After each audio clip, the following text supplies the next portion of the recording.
My guests today are two people who are very unique individuals in a really positive way. They bring a lot of vibrancy to not just our club, but to our sport. It gives me really great pleasure to present to you Tara Neyland and Derek Holland. Hey guys, how are you? Good. Hello, everyone.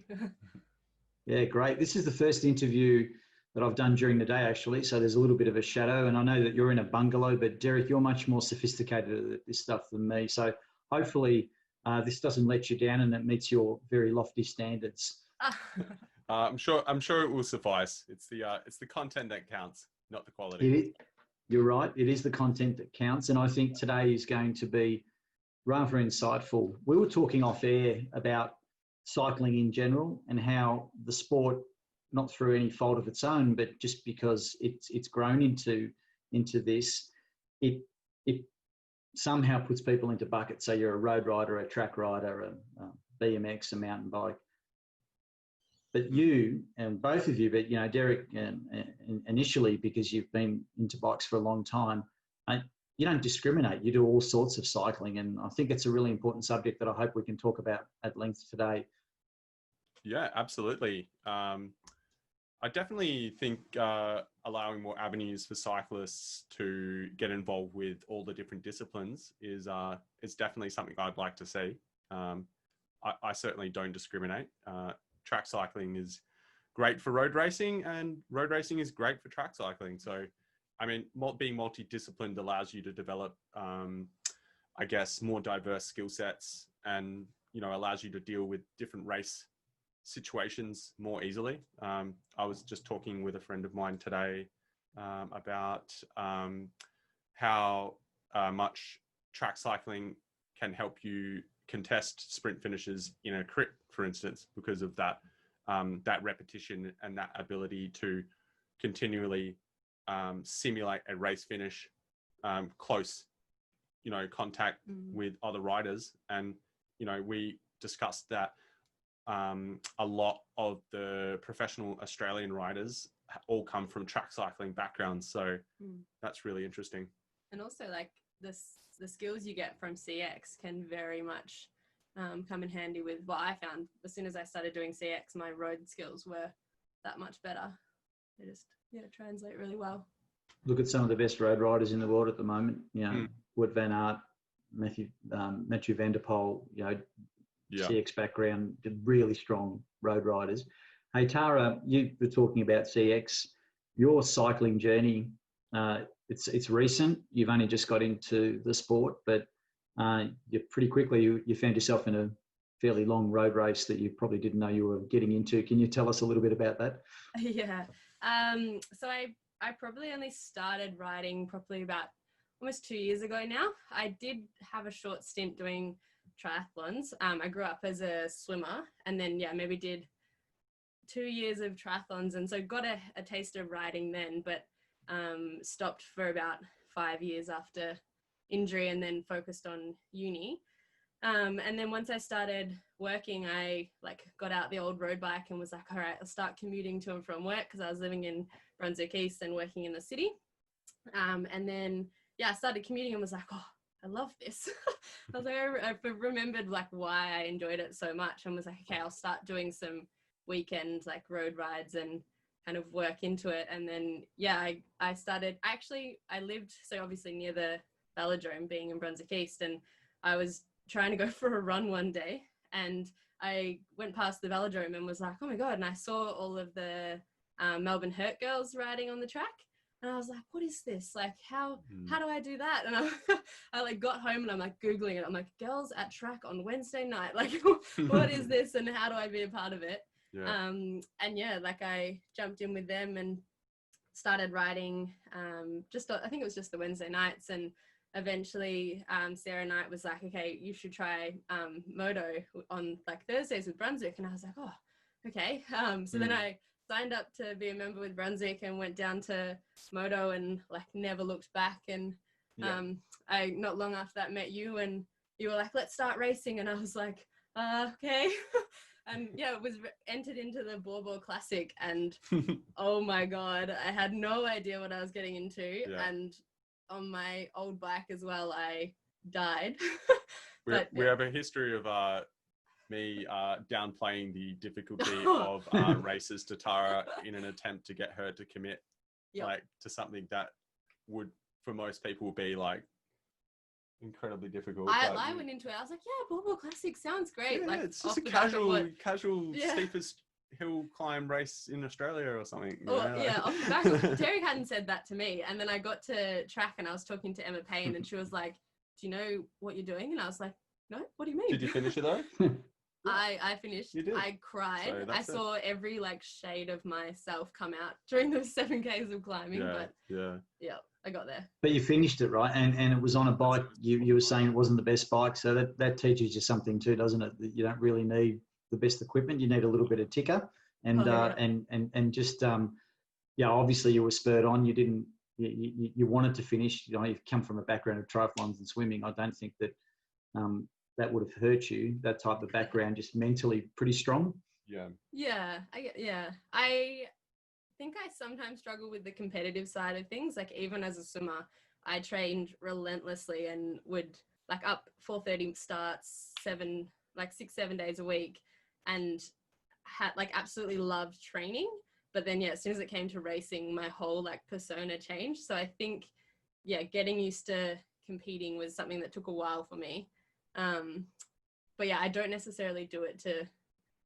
I have to tell myself I'm not racing to win or be the best. I'm just trying to better myself. So I try and keep that focus. Well, that's why we ride bikes, isn't it? We ride bikes because we love it. If you feel like competing, you should, and that gives some people a real buzz. But for others, it's just the tackling a new mountain or riding in other countries. And the two of you are pretty adventurous. I dare say that you'd be missing a bit of that adventure at the moment with this 5K radius and not being able to ride. How do people like you who are motivated by the thrill of the ride cope in this sort of situation, or have you been coping in this sort of situation? Well, for us coming into the lockdowns and the restrictions in Melbourne was a little bit heartbreaking in the beginning because we had a really epic trip booked to South America to compete in the rad race. Well, it's not actually a race, but it's like a culture ride through the mountains in South America, and we were pretty much ready to go. The day before. Pretty much the day before we had to fly out, we had to go. They're recommending no international flights, and we had to kind of bite the bullet and say, look, it's not a wise time to start to travel overseas.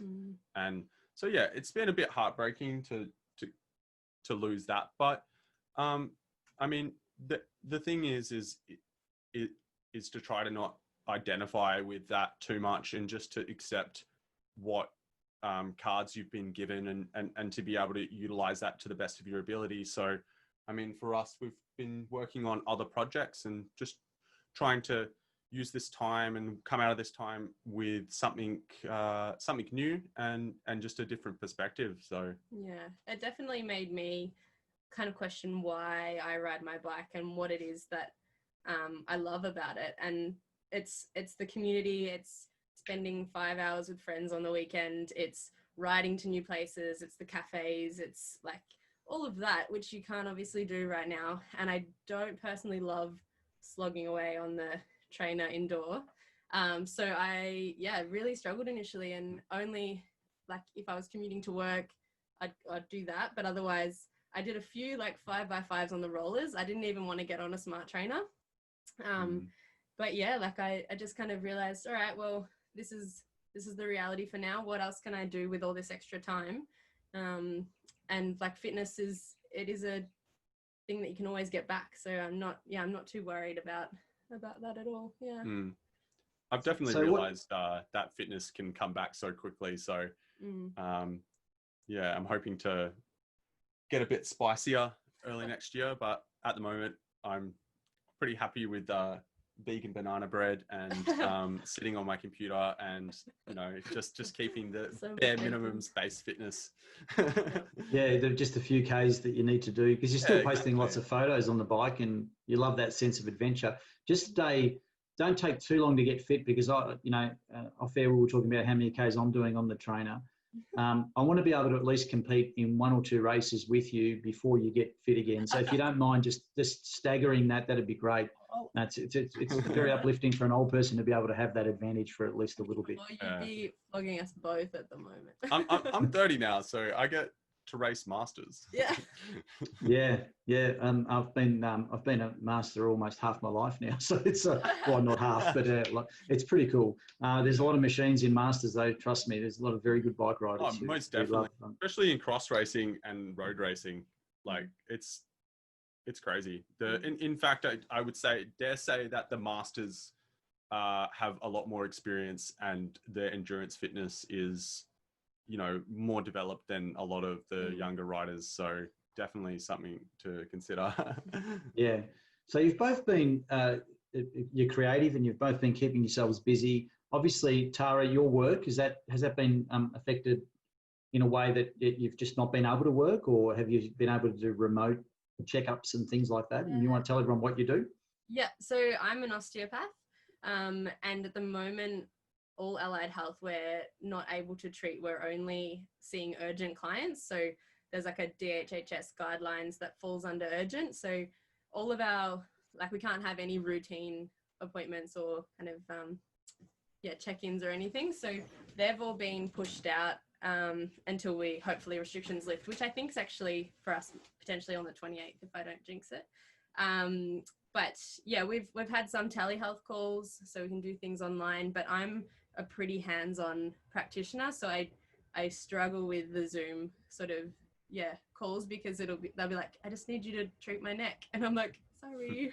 So yeah, there's definitely been less work in that sense, but where I work, Melbourne Osteopathy Sports Injury Centre, they've been really good in helping us find other tasks or projects to work on. So I've kind of taken over their social media platforms and have been trying to build that up again, which has definitely kept me busy, as I haven't done anything in marketing before. So it's been a new avenue. It's been good.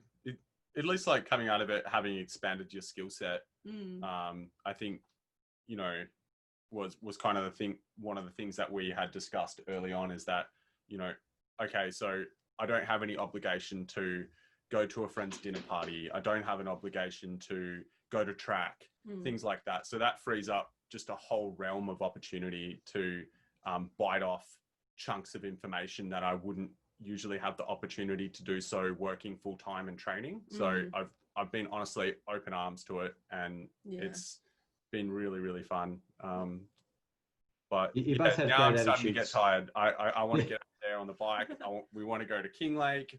We want to do our Mount P loop together. Motor pacing back. We want motor pacing. Yeah, we all do. Yeah. So now after the last, it's been a while now since track's been off. So we're really keen on that routine and that structure to the week, I think, gives me energy in other aspects of my life that I wouldn't otherwise have. That constant health, that high heart rate, even if you're not training for a specific event, like keeping that consistent track session every week is so much base fitness, and it gives me like so much strength to tackle like all the other little things, like anything from shopping to walking the dog. Like it's just, if you can smash out a track session on Tuesday, you can pretty much do anything. Well, we're working towards, we think October 28, because October 26 is when we should enter stage 3, and obviously the next available Thursday is the 28th, and our plans are going to be the same as they were last lockdown. So fingers crossed, you're right. And the numbers were good today. I mean, we're recording this on Saturday, the 19th of September, and the numbers, I think 21. So that's a good sign. So I think everything's pointing towards us being able to get back. And then, Derek, we're going to see obviously next year the fruits of some of the discussions you and I have had about Tuesday track racing and some of the ideas that you bring to the table. As I just said before, you're both really, really positive people, very energetic. I want to talk a little bit about your cycling journey, Derek. Back from where it started, BMX, the Fixie is a big part of your life. you know, we could probably talk about this for 2 hours. So just try and give us a little bit of a summary that goes from start to now, if it's okay. Oh, this is the first time that I would have pretty much summed this up. But I mean, I've been riding bikes since I was a kid, like most people did. My dad got me into cycling when I was really young. I had a little 16-incher, had a 12-incher as well, and shredding around. Always went to skate parks and things like that growing up. But yeah, I mean, I didn't have a dad around too much when I was young. So I did a lot of my own bike mechanics and things like that growing up on, you know, on the little 16 inches and stuff like that. And I think it's always been a big part of my life, living in Western Australia, growing up and living near the coast and having a very like, you know, free kind of youth. My mum let me kind of roam free, which I really appreciate. So yeah, riding my pushies around. Yeah, riding down with my boogie board underneath my shoulder down to the beach to check out the surf and things like that were, you know, very much a part of my growing up. And I attest my cycling obsession to a little bit to do with that. But I mean, when I really got into it, I actually asked my mum to take me to the Wanneroo BMX track. And I thought, yep, great idea. Take me down there. And I gave it a crack and I came off on my Repco. You know, everyone had these really nice race bikes and I just had my cheap little Repco and I had a little bingle. I might have been about 9 years old or something like that. And yeah, really hurt myself, grazed my knee, never wanted to go back again. Hated it. Hated racing. Just never would have wanted to get involved with it when I was young. And I didn't, my mum wasn't pressing me to race BMX at all. And so she said, look, if you don't want to do it, you don't want to do it. And that was great. And, you know, later on in life, got into a bit of BMX jumping and things like that. And then, yeah, I think living in Perth and it being so flat and, you know, getting into the fixed gear stuff, I mostly got into it because it was cool to customize the bikes and paint them and work on them and stuff. And they're just such a simple bike to work on that I think is a really good entry point for learning bike mechanics as well. And then obviously years later, here I am, bit of an obsession with track bikes. But I think really that kind of stems from the inclusivity of track bikes being fairly inexpensive. You know, an entry level decent race road bike is going to set you back $2.5. You can race track on a track bike for $500. And so the types of people that you meet in the diverse community that you get from fixed gears and track cycling, not just on a local level, but on a global scale, the online community and the fixed gear communities that are coming from cities from all around the world has created this kind of unified community where you can pretty much roll up to any city with a track bike. And doesn't matter whether you're a crit racer or whether you just like fanging around the streets just cause, or you're either a messenger or you're into track cycling or fixed gear crits. It doesn't matter. You just rock up Jakarta, you rock up to Berlin, you rock up to London, you rock up to Munich, and there will be a group of people there with a similar ideology that all love this simplistic kind of machine. And that I think is the fundamental part of why I love it so much, is just that it's so unique to other sports in that sense. I mean, you'd still get that same community with BMX and with skateboarding and things like that. But yeah, fixed gear is unique in a way. Less accessible, potentially. Somewhat, yeah. Yeah. I think most kids start off on a BMX. That's pretty normal. And not everybody ends up on a fixie. But I think what you do, and you know, most people watching this would know this, but you're the Australian fixie champion. I know that you downplay that sometimes because it was a small race, etc. But I think you've got to front up and you've got to be there. And so you're an Australian champion, mate. Don't forget that.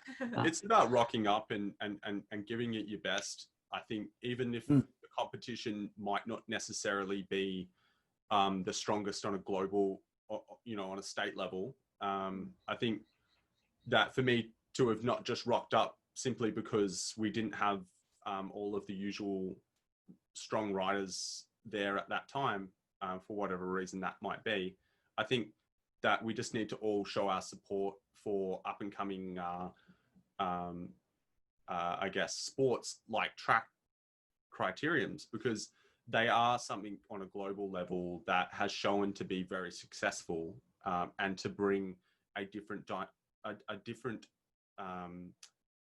dynamic and a different kind of like target audience with could potentially be very separate from road crits and BMX and mountain biking, that we haven't seen before. And I think that allowing the sport to diversify the type of people involved with it is always going to be a big plus for Brunswick Cycling Club and for the Criterium series down in Bendigo,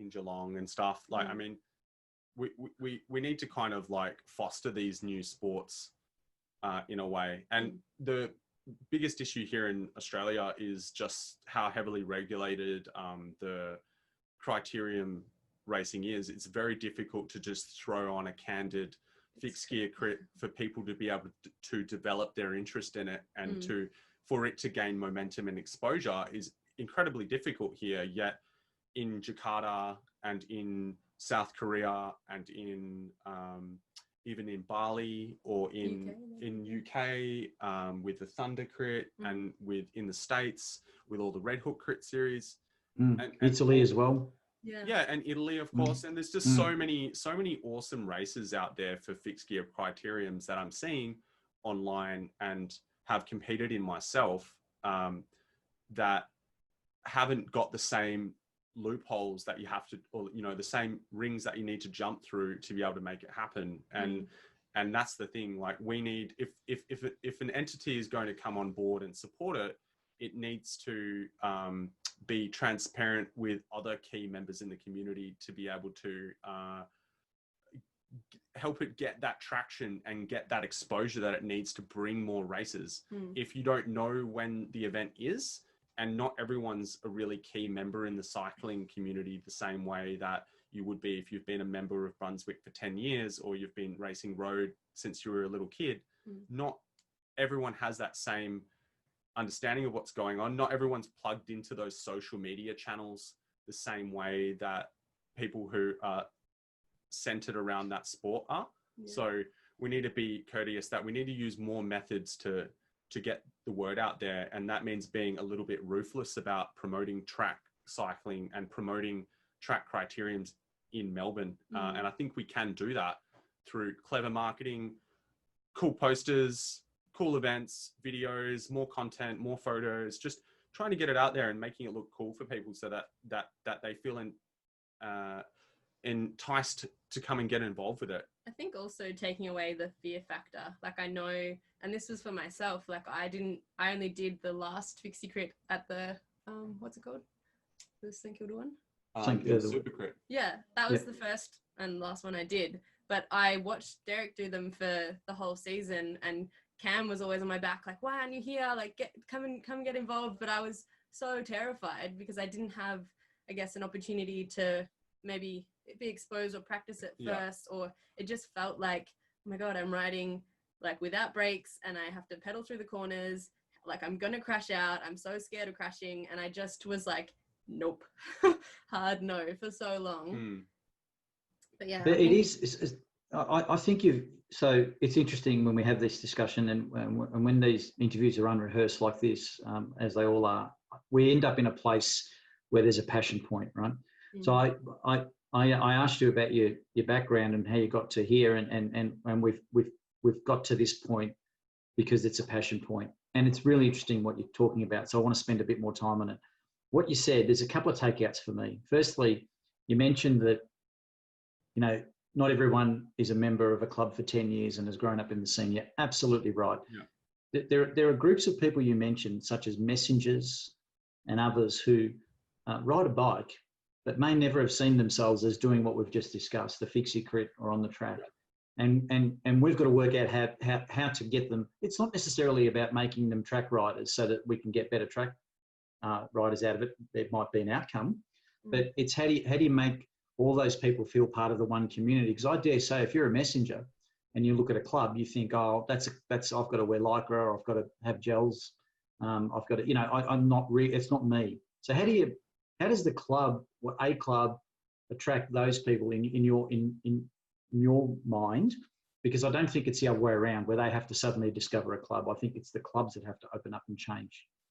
I think it's simply a little bit, and I've always found this with promoting rides and weekly rides amongst the fixed gear community over the last couple of years. And I think it's a combination between consistency and being clear about the times in which it starts and the days that it's on, being consistent with events that appeal to a broader demographic, and then also initiating a way to, and it is marketing in a way, and I think you need to create a reason for people to feel FOMO. Like, you need to make people have that fear of missing out, of coming down to track on Tuesday, or you need to make it like, oh wow, all those photos last week, I just seen Derek and Ray and Hal and all those guys hashing it out on the track, and Ben's taken some really neat photos or whatever. Then other people see that on Instagram, they see that on Facebook, and they go, oh wow, that's really cool, I like that community and I want to be a part of that. How can I do it? And then the other thing that I've been discussing a little bit and talking about and thinking about is creating not everyone has the same access to cycling knowledge that you or I do. I work in a bike store. You've been a part of the club for many years, but there's people out there that need a playbook to be able to navigate the bureaucracy of actually getting from having a fixie with a 17 tooth on the back and some foot pedal straps to having a track bike with drop bars, the correct gear, and a race license. Is kind of actually a complex system to navigate. And for anyone that's struggling out there navigating even just simple bureaucracy around getting a home loan or registering their car, will know that it isn't that simple, and that not everyone is equipped with those same skills. So I'm thinking that a lot of the reason why new riders that haven't been into the sport before but are interested in it just don't understand the avenue and the steps that it takes to get from just being a commuter to someone who is racing on the track, or even just someone who's just a part of the club and who maybe comes down to a race from time to time. It doesn't necessarily have to be someone who encapsulates this racing as a part of their entire lifestyle. Or even just like looking at inclusivity as the main focus. So not necessarily needing to be wearing a skin suit and having, like, you can have straps if you want to wear, like, not necessarily motor pacing, I don't know, but definitely for a fixie crit, like, you could wear strap pedals and everything. You could just rock your casual clothes and have fun with it. Like, you don't have to be in the full, like, I guess, pro spec looking gear. Like, I know so many riders, men and women, who would absolutely dominate a fixie crit, but just don't feel like they fit into the stereotype of that sport. Like Rob, for example, he would be so quick, like, and he has come to track before on a Tuesday, and he would be so fast at fixie crits, but I think, and he came to the super crit, and I don't think that he is keen to wear lycra and ride around like that. He'd much prefer to mash out in his t-shirt and shorts and just have a good time, and having that inclusivity, I think, is a big part of it as well. I don't think there's any rule that says you have to wear certain clothes either. I mean, we think there is, or maybe we have a race with the non-lycra race, Yeah. We could do that. I just think like a development night that brings people down on more of a social level, and like, I mean, the Thursday night motor pacing is absolutely incredible because it creates structure and it allows people to come down anytime. Like, I love that night because I can just rock up after I finish work in my own time and just jump on. That's awesome. but we need something that is a little bit more community based. Maybe we can like get a couple of really like simulated little races, just something really basic. Even just like general skills for women riding track, because I know I can count 5 women off the top of my head who always message me and would love to know how to track stand, would love to know how to ride the velodrome, are nervous, are scared, are worried about causing like damaging someone else, like hurting someone else or hurting themselves if they're joining in at motor pace.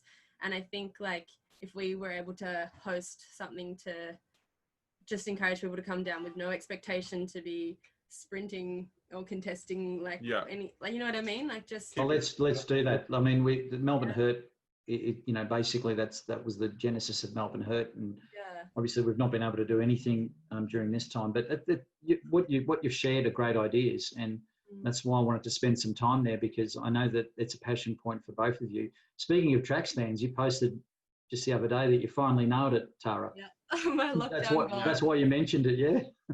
Oh yeah, it took me so long, but that's the thing, like just it didn't take you that long though, really. Like if you would have focused the sessions down, it wouldn't have been a substantial amount of time, I guess. But I still remember doing like a Wednesday night session, and it was Evie, and we were trying to do it on the duck boards, and I just kept falling off time and time again. But yeah, I finally clicked. It's like when you take your training wheels off, finally like get it, and that's it. It's funny how riding slow can be more difficult than riding fast. Yeah, and great coaches slow do that. Skills. That's, and then you talk about Cam, he's a master at that. Right now as this interview is taking place, he'd be running Westvic, and part of that training would be bike handling skills, a lot of it. So and I think it's very important, and it's important to normalise it, which is what you're talking about. So I'm really encouraged. That was almost like a job interview. You've both got the job. Congratulations. You're going to run track for us moving forward. Tara, I want to talk about your passion. We have communicated about this. You're very, I guess the word passionate isn't right, because it should be more caring, and you have a very strong desire to make sure that women are represented in the way that they should be. We were off air again talking about classism and different buckets that people get put into. There's a very strong push, quite rightly, around women's health and how it applies to training. And there was a very good survey that came out a few weeks ago, which you posted about, that people should participate in it. Cam sent me a message and my wife and said, you should sit with your daughter and do this together. Every coach should see it. So can we just spend some time talking about that? Not the survey in general, but yeah. Yeah, well, I guess I have a big interest area in women's health, and not only applying to sport, but just in general. And it's an area that I think has been misunderstood and neglected in science for some time, purely because hormones were skewing the data, basically. And yeah, I've, in the last probably like 12 months, kind of dove into that area where, like, I was training pretty hard at the time. Like, I was training for 3 Peaks start of this year. Gosh, that feels like last year.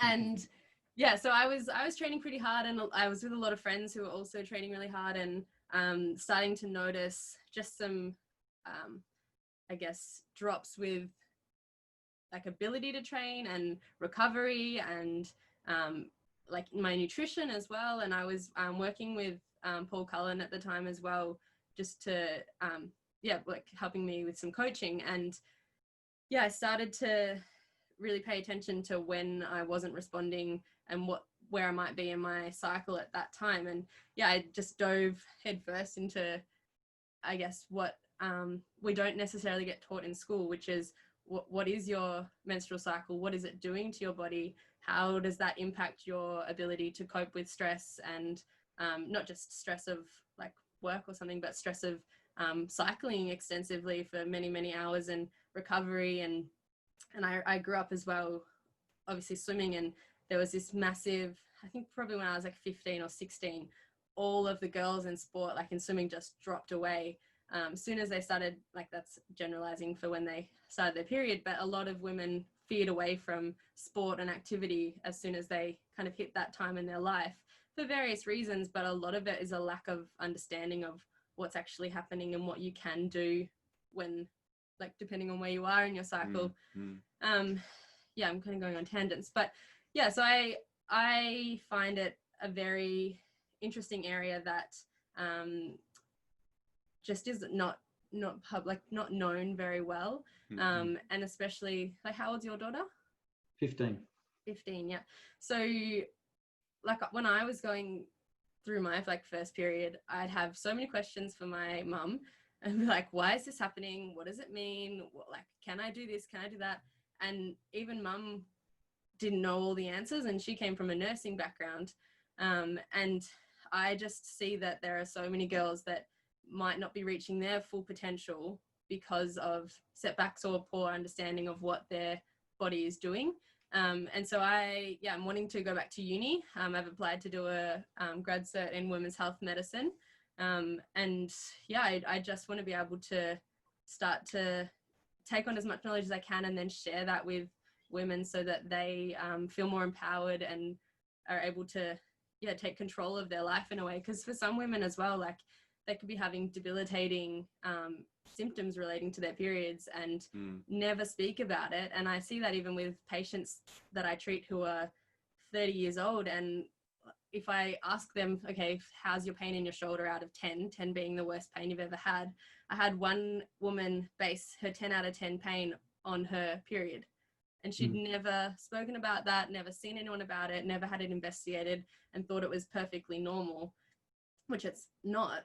And I just know that there are so many other women in silence of what their normal is, and they just expect that that's how it should be for the rest of their lives. And yeah, I really want to start something that helps to change that narrative and break down, I guess, the taboo as well around talking about periods and menstrual cycles, and starting to have a really good understanding of how to, like, eat and sleep and like when to train, when to really push it, when to rest, when to allow yourself that time to step back. And yeah, you had some interesting stuff that you were talking about in terms of like women understanding that certain parts of the month they're not going to get the same results that they're going to get like in high hormone phase and low hormone phase. You were saying some stuff about that. He hears all about it. He knows. Yeah, I love it. I think it's incredible. Like, but he listens too, which is important. I think men are so straight down the line compared to women. Like, I've got it easy. Like, women have such a complex system that I just would not even understand. But it's like this playbook. Once you get to know what your cycle is doing, you start to understand, okay, here are the days that on average I don't do so well mentally or physically, and here are the days where I'm like thriving. And not having to shame yourself over performance based on, you know, not knowing that at a certain time of the month your performance isn't going to be quite where you want it to be. And I've got friends now that like are all on board and understand what I'm talking about, because I yap on about it for hours on rides. But they're now at the point where they're like, they'll start to beat themselves up about, oh, I didn't do really well, and then they're like, hang on, okay, I'm in my high hormone phase, like maybe that's why I don't have the same ability to tolerate heat and sweat and nutrition, and when I'm eating, and I've got to like they start to really, they don't bully themselves for not doing well, and they go, okay, how do I harness this and better prepare for next time, rather than just shaming themselves. I think it just gives you a better sense of being, right, where you know that by not being hard on yourself, by understanding what's happening, and this is for everybody, for men and women, to be able to have that ability to understand. And that's why, you know, the survey I referred to is so important, because we all need to get better. I think for women like you, it's about being able to thrive in an environment that's safer, and there's going to be, you know, no pushback, and everyone's willing to learn. Yeah, like I have spoken to Cam about it quite a few times, and he's very much on board and very much understands how it's going to impact the people that he's training. And yeah, like I think it's so important for all coaches to have that in-depth, and parents too, to know what their kids are going through and why they might need more rest, or why like all of a sudden, like when you're in your low hormone phase, for example, you can smash it, you recover really fast, you're just like PB after PB, you can do it one day and then the next. But then that high hormone phase, it might be just really tough to wake up, and you feel so slow and heavy on the bike, and you start like bullying yourself. If you like lose a race, or like you don't do as well in a race as you thought you would have done, and you're sitting there and you're thinking, why did I not perform at the level which I expected to? And having an actual scientific explanation for that, you able to say, okay, so that puts things into perspective is probably and it's also really like important. You can't train women the same way you train men.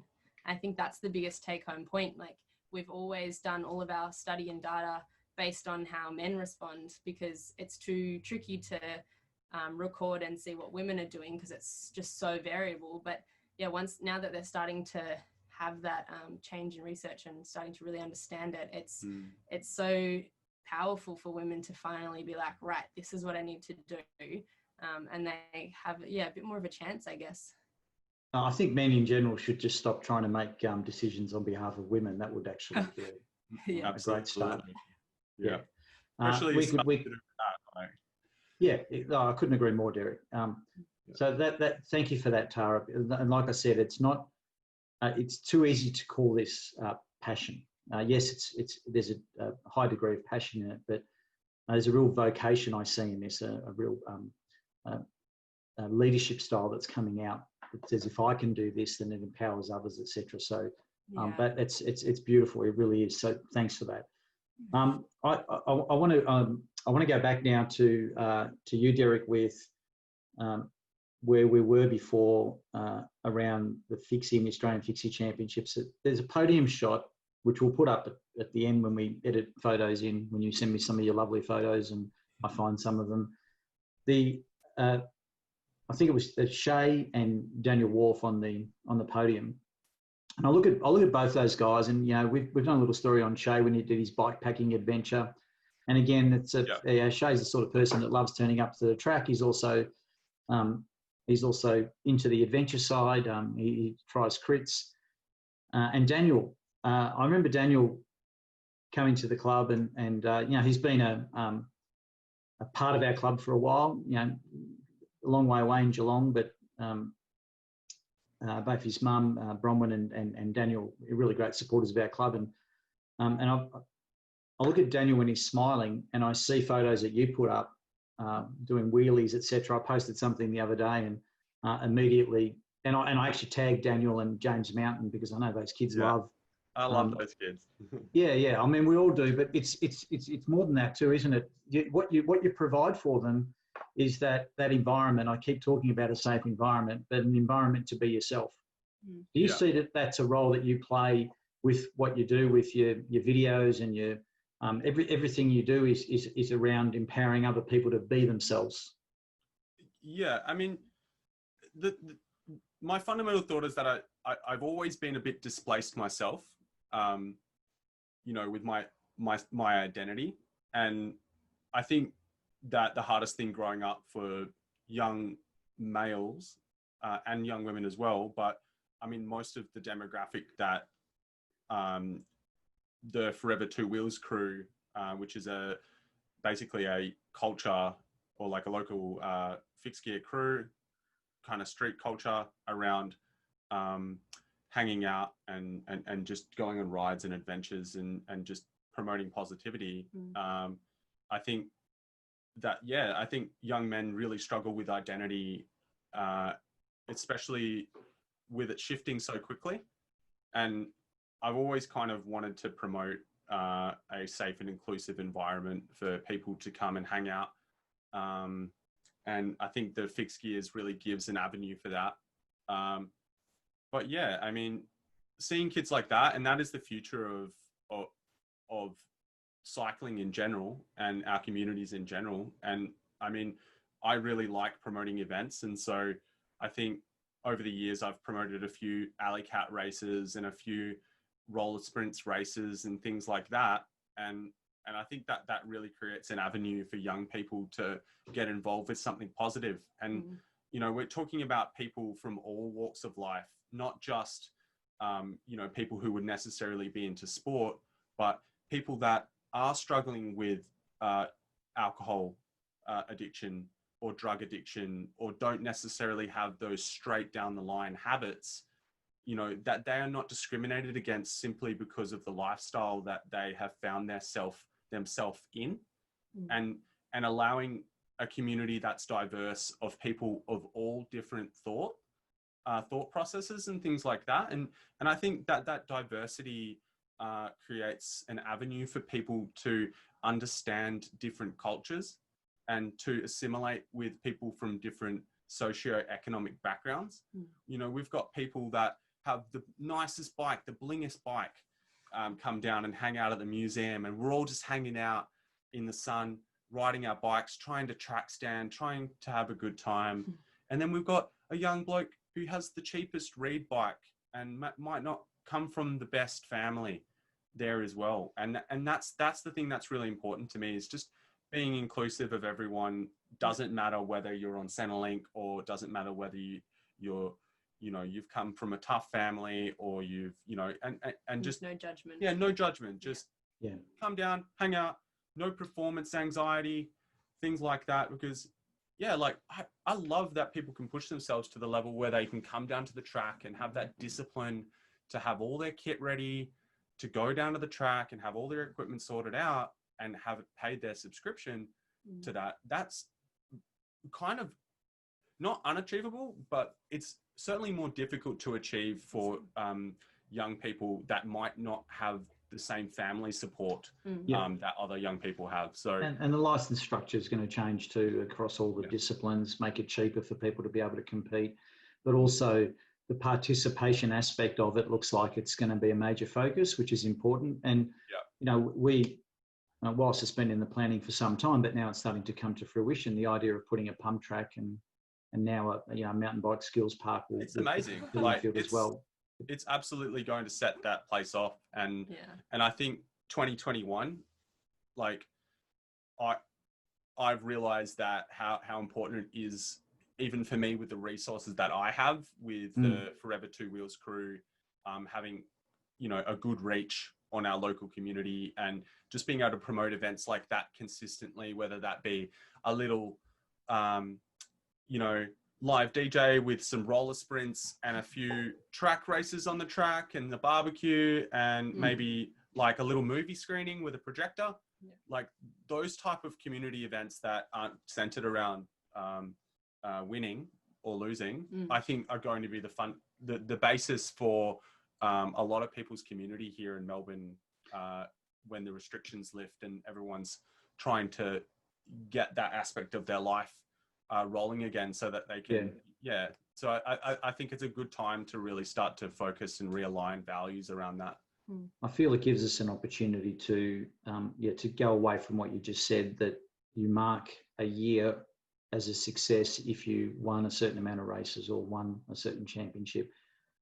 That kind of has an end to it. If I didn't win that, then that's a failure.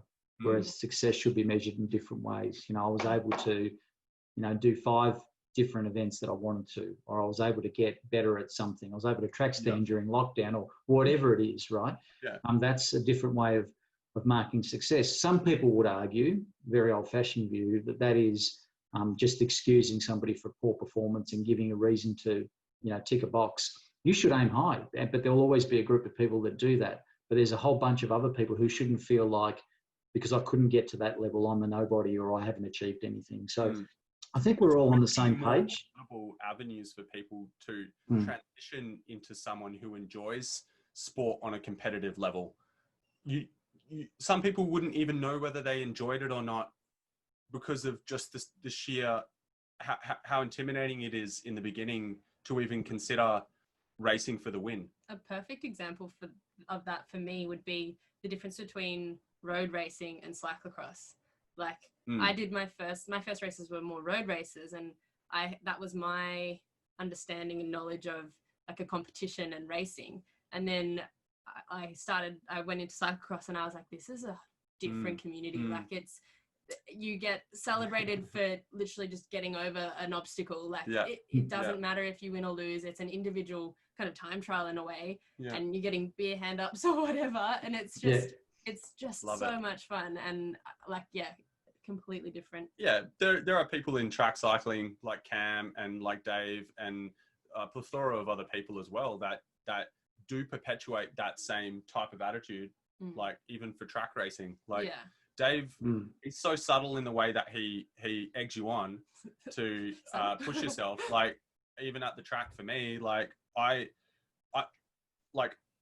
pretty good at riding on the street, but like I get a yelling at for pulling up after winning a race, you know, and almost taking out a whole bunch of people. Like I need that. I need that to tell me to put me into line. And I think having people in the community that are more vocal to teach people how to ride and just say, hey man, you're doing really well, but like try focusing on the person in front of you so that you're picking a more smooth line.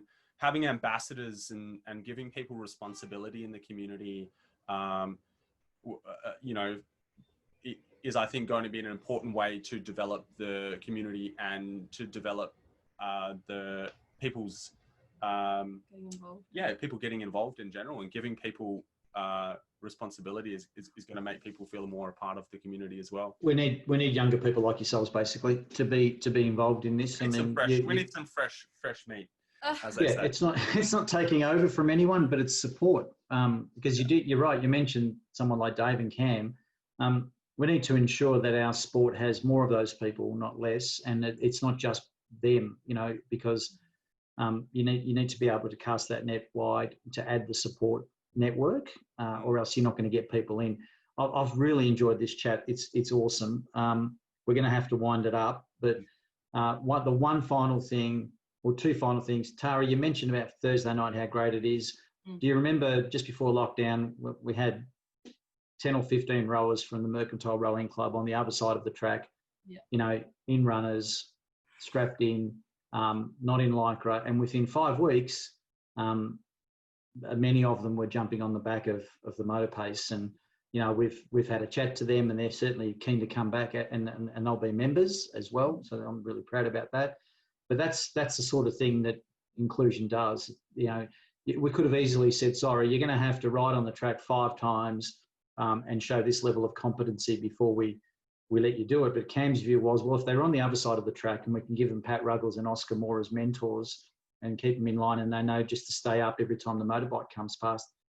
Cam's words, what could go wrong, right? And he's right, because what can go wrong? So it's about the positive attitude, and the two of you have shown that. So that was one point. The other one, Derek, is we've briefly discussed this, and you work at Total Rush, and as I said off air, when the days not long ago when I actually worked in an office and I'd walk down the road from car sales and go to Total Rush and spend probably a few too many hours there and 5 or 6 coffees, and that'd be my second office. You and I spoke about your bike building business, and we're very keen to support that. What's your idea there? Because you talk about making entry-level bikes that remove some of those obstacles that we were talking about. Well, my idea basically is that at the moment there isn't many, or if any, access to entry-level track bikes in Australia. You know, and that's kind of, I think, stopping people from getting into the sport, is not being able to have access to a complete bike for a reasonable price to get into the sport. A lot of the track bikes at the moment are coming from international companies, and the stock levels here in Australia. I mean, we've got Gear Shop Brisbane, we've got Just Ride It, which also do some entry-level stuff, but we need something more catered towards the track cycling community in general. And so I've been working really hard to try and develop a alloy track frame set that has a track specific geometry that will be quite a palatable price for people to use as an entry point to get into the sport. And so I've been trying to basically develop that at the moment. And so looking at importing maybe initially 100 track frames, 50 of those which will be built into complete bikes available hopefully early next year or in December, depending on how things go. But basically creating a company that is clued up on what people actually need to get into the sport. And I think like having a bike that's complete in Australia in all the different sizes needed will, I think, help people get into the sport more, and having some deals going with some clubs and helping out and supporting local clubs to be able to get more track bikes for people to use, not just your old hill bricks and your old steel frames that have kind of had a bit of a hard time. I mean, track cycling technology has come quite a ways, and tubing types with with T6 heat treated aluminums and things like that have come up in the last 5 to 10 years, and we're still using bikes from quite a ways back. And I think that it could probably do with a little bit of a refresh on the equipment and just trying to make the sport more appealing to people as well. So I'm going to try and basically work on the idea that I want to make high quality, affordable track bikes for people here, made in Taiwan for the public here in Melbourne, and try to work on that. So good on you. We're gonna give you as much support as we can. We've discussed this. I really appreciate that. Yeah. Like, it's kind of like for me going all out, all my savings. I'm just going, you know what? I know people need these bikes, and I know people are hungry for some track bikes to racetrack and for the street as well. And so also just it's your passion. It's all he's ever really wanted to do, and he is such just a very driven person and has such a big goal, and he has to work for himself and go for it. I like designing, and I'm excited to get some really cool colorways out there, and do some really cool marketing, create some really cool media, and just try and get people hyped about riding bikes in general. Doesn't matter which bike it is. So, well, you got over 4,000 subscribers on one of your YouTube channels. Is that, which one's that? Is that the FTW? I've got a Forever Two Wheels YouTube channel that I've added content to slowly over the years. I do a bit of videography and video editing. It's quite time consuming, so it's kind of something that I do when I have nothing else to do. But at the moment, which is pretty rare. So, hopefully, working into a point maybe next year sometime where I can work for myself. That would be a long-term goal, and I'd be able to put more effort into the videography and photography side of things, which I really, really enjoy. Would be something that I'm definitely keen on working towards. So that would be the end game goal, and being able to sell awesome track bikes and get people hyped on the sport and create cool media, create some wicked events as well. Like, that's kind of what I see my future. People on bikes. Yep, we're looking forward to that. So you've got, we'll put at the end of this a link to that YouTube channel. Can I ask you, are these your words on the video that you did? These are the words. The sun, if forever setting, forever leaving us sooner each day until the solstice. The solstice signifies the coming of light, the bringer of hope. And so wherever you are, remember, change is always near, and to keep fighting on no matter how much you fear. Is that you, or did you just rip it off from somewhere? No, that's you. That's my philosophical mind. This is going to be the actual slide that opens up this video when we put it up. I love it, and I just wanted to know if it was you, because I do like writing. So yeah. I'm not good with the grammar, and I'm terrible at spelling, but I listen to a lot, and I love writing some poems. Look, and you do a lot for us, both of you. When we ask you to video something, you do it. And Tara, you've been active in the club, and I think more active as we move forward. But you bring friends along too.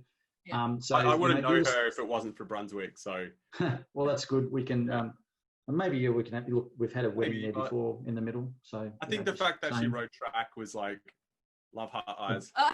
That was it. That was what. There's a little scent that goes out, and you picked it up. Look, it's beautiful. We know that bikes bring people together, and we've noticed that during downtime how much people are craving for connection, and whether it's through the online rides or just the content they can read. I know each time we post something about any of our riders that are overseas and managing to ride bike races, there's great support. And for people who are stuck here, who have had a year off being able to fulfil their dreams, like a Sarah Giganti, just incredible humility and strength. Yeah. To be able to post the video that she did the other day with her mum, doing a mock race, just says a lot about the people that we've got, that we're surrounded by. And you're in that group. You're in that group of positive people. Skipping over the rollers, it's just amazing. Yeah. Yeah. We've got so many talented riders here in Melbourne. And we definitely do. And I love the reason why I put that wheelie one up is because that's part of it too. And I look forward to a year or two down the track when we have so many more facilities at the club to be able to have this big festival of bikes. It doesn't really matter what it is. We currently do it by having Roubaix finish there and so many events start or finish there. But it really should be about a festival of cycling. And you're right. This next year should be the one where we consolidate and we talk about the love of the bike, and that's the number one thing, as opposed to the directions that the sport may have been taking us that we didn't realise. So situations like this help us reset. Community, like the sport side of it will always be a byproduct of community, no matter what. You create the avenue, people will come. That. You're right. So to finish off, where's your first ride when we're out of lockdown? You mentioned King Lake before. What is it?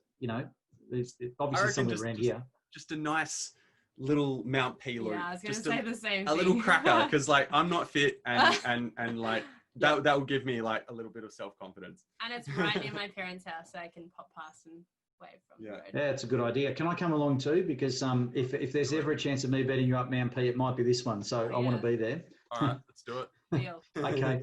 Hey, we're going to sign off. Thanks so much. It's been an awesome interview. People will love it. Thanks, Thank you. Appreciate it. Thanks.